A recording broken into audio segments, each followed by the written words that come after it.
Should you buy physical or digital copies of games? As a kid growing up with the GameCube, I recall scratching, losing, or outright breaking more than a few of the tiny, awful discs the console used. I even remember my mother going back and forth to Movie Gallery to try and find me a working copy of Twilight Princess to rent, because every disc they gave us was either scratched or damaged beyond repair. Meanwhile, on my old, terrible, gaming-adjacent computer, using Steam, I could install hundreds of games at the click of a button and play them for as long as I wanted to. This seemed far more appealing to me than taking care of well over a dozen discs which I feel were almost designed to deteriorate with limited use. Thus, when I finally upgraded to the Wii, I was pleased with the shop channel's selection of so-called WiiWare, games which were for the most part only available via digital download. I could browse the store, find something I liked, buy it, and play it that day. This was the first time I owned a console where digital downloads were an option. However, unlike the Steam store, these games were typically simpler, cheaper, and took up far less digital storage space than a AAA title would.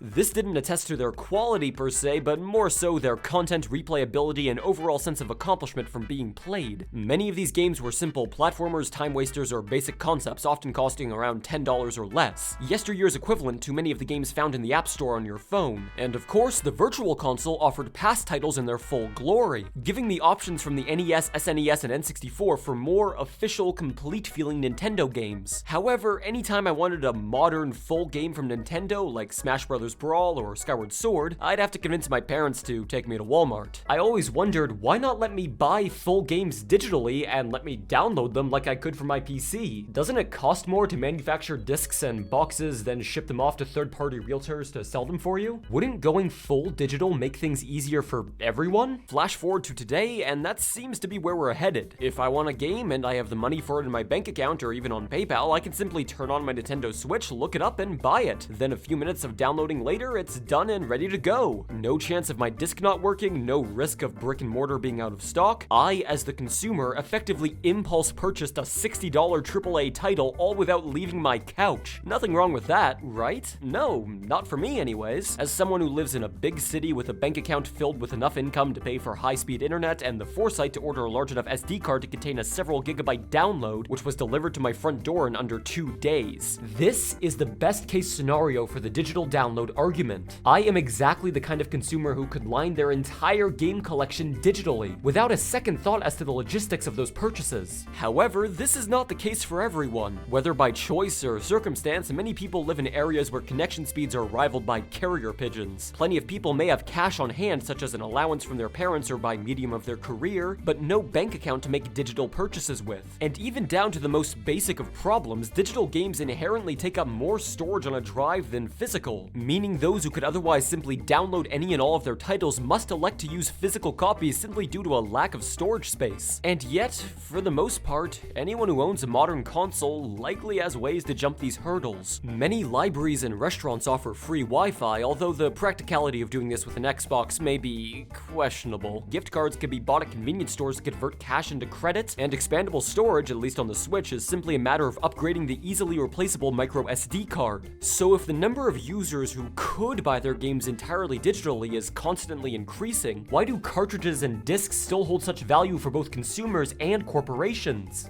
Well, while the convenience of digital downloads is appealing and the risk of physical copies of games being stolen, damaged, or lost is still very real, digital downloads aren't without their downsides. Let's go back to Steam for a second, seeing as it's by far the most successful digital-only gaming platform. Steam has absolutely cornered the market on PC gaming. I personally own over 300 games on Steam and have spent well over, oh god, $3,000. Christ! How much of that was on TF2? Well, you know what? That's not the point. What I'm trying to say is that I've invested a concerning amount of money and thus trust into Steam as a platform. At first, it was in the name of convenience, but for many games nowadays, it's out of necessity. If you want to play on PC, many titles are only available via Steam, which leads to the daunting question, what if Steam were to one day disappear? If Steam were to suddenly no longer be accessible, all games purchased through it no longer available. Does that sound crazy? Well, remember those WiiWare games I was telling you about? In just a few weeks, Nintendo is shutting down the Wii shop, meaning any games that were exclusive to that platform will simply cease to exist. Granted, all of the files and assets which make up the content of the game won't suddenly vanish from your storage drive if they're downloaded prior to the deletion of their distribution platform, just as your local Toys R Us going out of business doesn't doesn't send a squad of repo men to take all of your cartridge and disc-based games away. As long as you still own a copy of the game, it'll continue to be playable,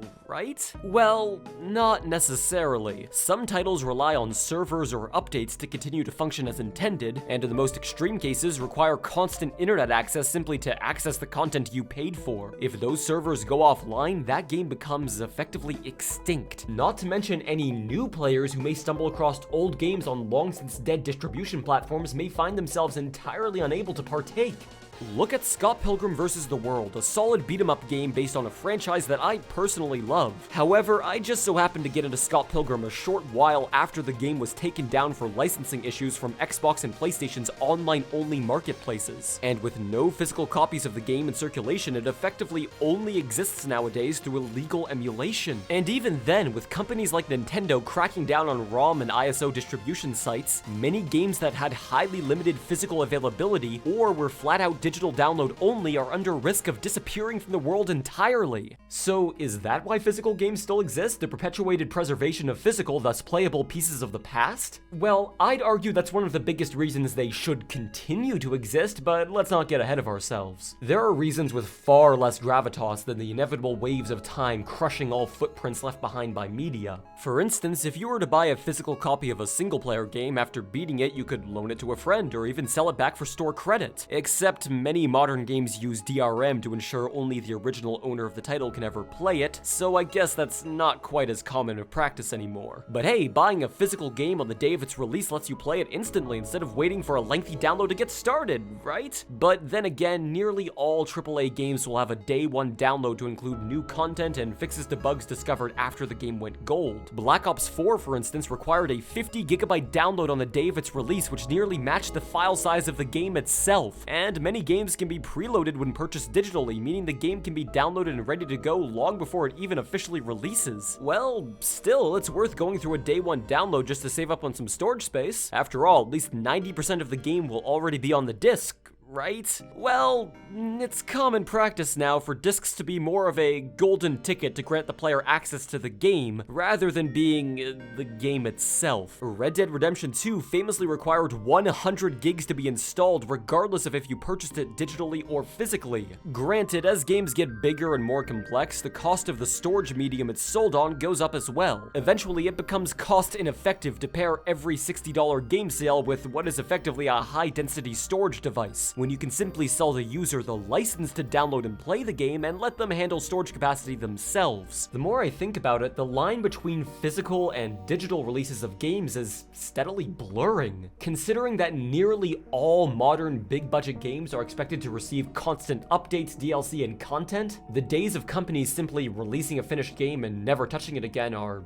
all but over. And that doesn't mean there isn't a certain charm to owning a physical collection of games, if for no other reason than to show off to your friends and family. But at some point, it simply stops being cost-effective for companies, which could lead to having to increase profits by charging the consumer more for physical copies. Hell, Steam already has famously steep price cuts during its sales, which is made possible partially by reduced cost of distribution. And while it may be appealing for companies to have store shelves lined with their new release, as it allows the product to double as its own advertising for any potential customers passing by the electronics section, these could just as easily be boxes containing download codes for the game, and in fact, that seems to be where we're headed. So, like it or not, due to the ease of distribution, lower production costs, rise of games-as-a-service business models, and the increasing size of game files, it seems inevitable that the future of gaming will do away with specialized storage devices in favor of digital downloads. So to answer the title of the video, you can buy whatever kind of game is easiest for you to get your hands on, and you'll probably be fine, at least for long enough for you to have experienced as much of the game as you fancy before something else comes along to replace it. I personally buy physical copies of games whenever I can, and digital only out of short-term convenience or outright necessity. Let's just hope we do a bang-up job of preserving DRM-free versions of titles wherever possible, or else we may face a future where entire generations of games will effectively be lost forever.